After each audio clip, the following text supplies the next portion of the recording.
না, বক্তব্য রাখবেন জনাব তারেক রহমান।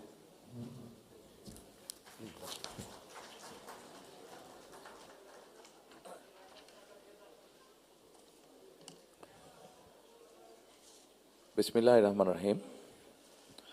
আজকের এই অনুষ্ঠানে সম্মানিত সকল উপস্থিতিবৃন্দ, আসসালামু আলাইকুম। প্রথমেই আমি আপনাদের সকলকে, সম্পাদকবৃন্দ, সাংবাদিকবৃন্দ, সংবাদপত্রের মালিকবৃন্দ সহ বীর সাংবাদিকবৃন্দ সহ যারা উপস্থিত আছেন, প্রথমেই আপনাদের সকলকে আন্তরিকভাবে আমি ধন্যবাদ জানাতে চাই। আমি দেশে আসার পরে খুব স্বল্পতম সময়ে এই অনুষ্ঠানটি আয়োজন করেছি এবং আপনারা যে কষ্ট করে অনুষ্ঠানে এসেছেন তার জন্য আমি আন্তরিকভাবে আমার এবং দলের পক্ষ থেকে আমি ধন্যবাদ জানাতে চাই। সম্মানিত উপস্থিতিবৃন্দ, যারা এখানে এই মঞ্চে এসে একটু আগে বক্তব্য রেখেছেন, তাদের সকল বক্তব্য থেকে খুব পরিষ্কারভাবে কয়েকটি জিনিস বোধহয় ফুটে উঠেছে, অর্থাৎ আগামী দিন, ফিউচার। এবং ফিউচারটাকে যদি আমরা 2-3 ভাগে ভাগ করি তাহলে একটি দেখতে পাচ্ছি, সেটি ব্যক্তি হিসাবেই হোক অথবা একজন সংবাদ কর্মী হিসাবেই হোক, আপনার স্বাধীনতা, আপনার নিরাপত্তা। আমরা আরেকটি জিনিস মনে হয় আমার চোখে যেটা পড়েছে যারা বক্তব্য রেখেছেন, সেটি হচ্ছে যে গণতান্ত্রিক বা রাজনৈতিক যে অধিকারটি মানুষের, আপনার, আমার, আমাদের সকলের, সেটির ব্যাপারে একটা কনসার্ন সকলে এক্সপ্রেস করেছেন। এবং খুব সম্ভবত একজন বক্তাই এখানে একটি কথা বলেছেন, সেটি হচ্ছে যে আগামী দিন, ফিউচারটা কেমন হবে। আমি দেশে অনেক দিন থাকতে পারিনি, কী কারণে সে প্রসঙ্গে গেলাম না, আপনাদের কম বেশি ধারণা আছে। তবে সারাক্ষণই দেশের সাথে আমার যোগাযোগ ছিল।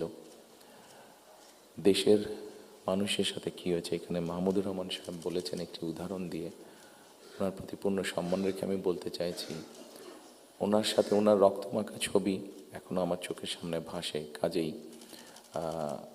ওনার সাথে কী হয়েছে আমি যেমন জানি, রুহুল আমিন গাজী সাহেবের সাথে কী হয়েছে, যেভাবে উনি মৃত্যুবরণ করেছেন জেলের মধ্যে, সেটি আমি জানি।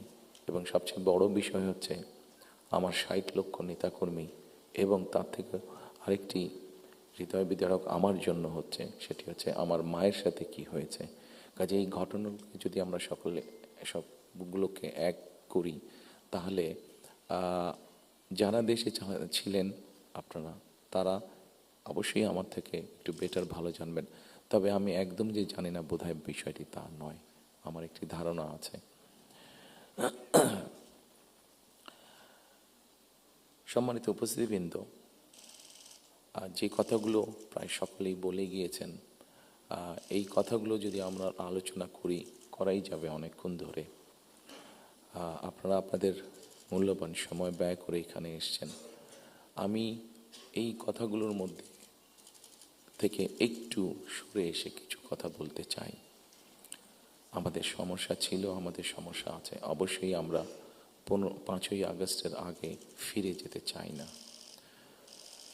আমি আমার অবস্থান থেকে যদি চিন্তা করি, আমার এক পাশে 1981 সালের একটি জানাজা, একই সাথে আমার এক পাশে 2025 সালের 31শে ডিসেম্বরের একটি জানাজা, আর আমার আরেক পাশে 2024 সালের 5ই আগস্টের একটি ঘটনা। কাজে আমার মনে হয় এটি শুধু বোধহয় আমার একার জন্য নয়, যারা আমার দলের নেতা কর্মী সদস্য এবং সামগ্রিকভাবে পুরো দেশের মানুষের সামনে বোধহয় এই দুটি উদাহরণ বোধহয় সবচাইতে বাদ বিবেচনা করার জন্য সবচাইতে ভালো উদাহরণ, যে আসলে 5ই আগস্টে ফিরে যাওয়ার কোনোই কারণ নেই আমাদের। প্রিয় উপস্থিতিবৃন্দ, হিংসা, প্রতিশোধ, প্রতিহিংসা, একটি মানুষ, একটি দল বা যেভাবে আমরা বিবেচনা করি, তার পরিণতি কী হতে পারে আমরা দেখেছি 5ই আগস্ট। এবং আমি সেজন্যই সকলকে অনুরোধ করব, দলমত নির্বিশেষে আমাদের মধ্যে মত পার্থক্য থাকবে, কিন্তু আমরা যদি চেষ্টা করি তাহলে সেই মত পার্থক্যের মধ্যে রেখে আলোচনার মাধ্যমে সেটি অনেক সমস্যার সমাধান হয়তো আমরা বের করে আনতে সক্ষম হব। কিন্তু কোনোভাবেই সেটি যাতে মত বিভেদের পর্যায়ে চলে না যায়। মত বিভেদ হলে জাতিকে বিভক্ত করে ফেললে কি হতে পারে আমরা দেখেছি। আজকে সেই জন্যই অনেকের মুখে অনেক হতাশার কথা আমরা শুনি, কিন্তু তারপরেও আসার কথা হচ্ছে যে তাদের কাছে ভবিষ্যতের চিন্তাও আছে, ভবিষ্যতের পরিকল্পনা আছে। এখানে একজন বক্তা বলেছেন, পানির কথা বলেছেন। ওনার সাথে আমার কিছুদিন আগে কথা ছিল, ওনার সামনে আমি আরও বিষয় তুলে ধরেছি। আমার দেশে ফিরে আসার পরে আমি যে কবার আমার বাইরে যাওয়ার একটু বেশি সুযোগ হয়েছে, আমি সাভারে গিয়েছিলাম, আরও কয়েকটি জায়গায় গিয়েছিলাম। আমার কাছে মনে হয়েছে নতুন প্রজন্ম একটি গাইডেন্স চাইছে, নতুন প্রজন্ম একটি আশা দেখতে চাইছে। শুধু নতুন প্রজন্ম না, আমার কাছে মনে হয়েছে প্রত্যেকটি প্রজন্মই মনে হয় কিছু একটি গাইডেন্স চাইছে।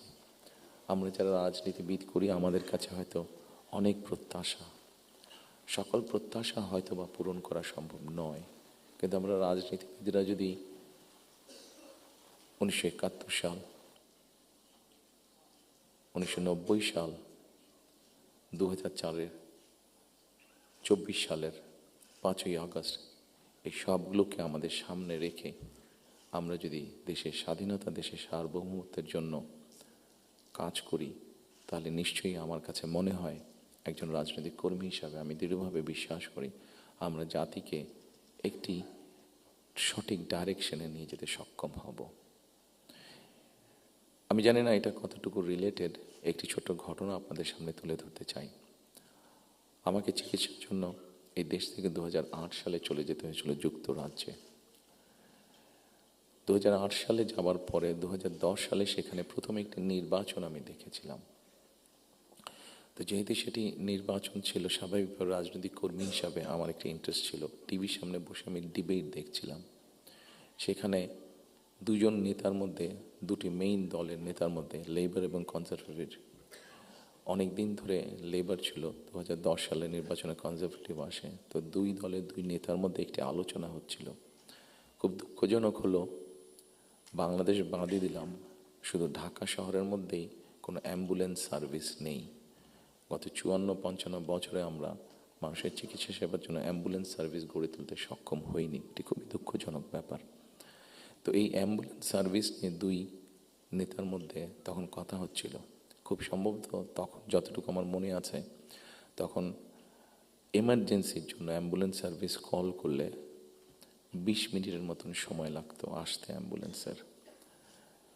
একজন বলছে 20 মিনিট লাগে, এটাকে আমরা 19 মিনিট করবো। আরেকজন বলছিল যুক্তিতর্ক দিয়ে যে 20 মিনিট লাগে, এটাকে আমরা 15 মিনিটে নিয়ে আসবো।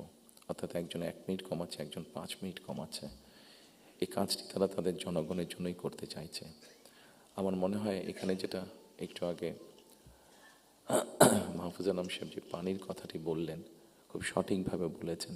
ঠিক এখন যেভাবে চলছে এইভাবে যদি চলে, আমার যতটুকু ধারণা আগামী 10 থেকে 15 বছর, হার্ডলি 20 বছর পরে ঢাকা শহরে কোনো জায়গায় থেকে পানি আমরা পাবো না। আমাদের বুড়িগঙ্গা নদী সম্পূর্ণ রকম পলিউটেড, 100% পলিউটেড। শীতলক্ষা নদী 50%-এর মতন পলিউটেড। এখন মেঘনা নদী থেকে পানি আনার চেষ্টা করা হচ্ছে, আসছে বোধ একটা প্রজেক্ট কাজ হচ্ছে, কিন্তু এটার পানিও আগামী 10 থেকে 15 বছর মধ্যে পলিউটেড হয়ে যাবে। ঢাকা শহরে যে 3.5 কোটি মানুষের মতন মানুষ বাস করছে, এদের কেউ পানি পাবে না। পানির অপর নাম জীবন। সারা দেশে যদি এই সমস্যা শুরু হয়, তাহলে বিষয়টি কত ভয়াবহ হতে পারে। আমার মনে হয় এইরকম বিষয়গুলি নিয়ে বোধহয় এখন আলোচনা হওয়া উচিত, সেটি সংসদে হোক, সেটি বিভিন্ন সেমিনারে হোক। কারণ তা না হলে একটি ভয়াবহ ভবিষ্যৎ আমাদের সামনে অপেক্ষা করছে হয়তোবা, which is very unwanted.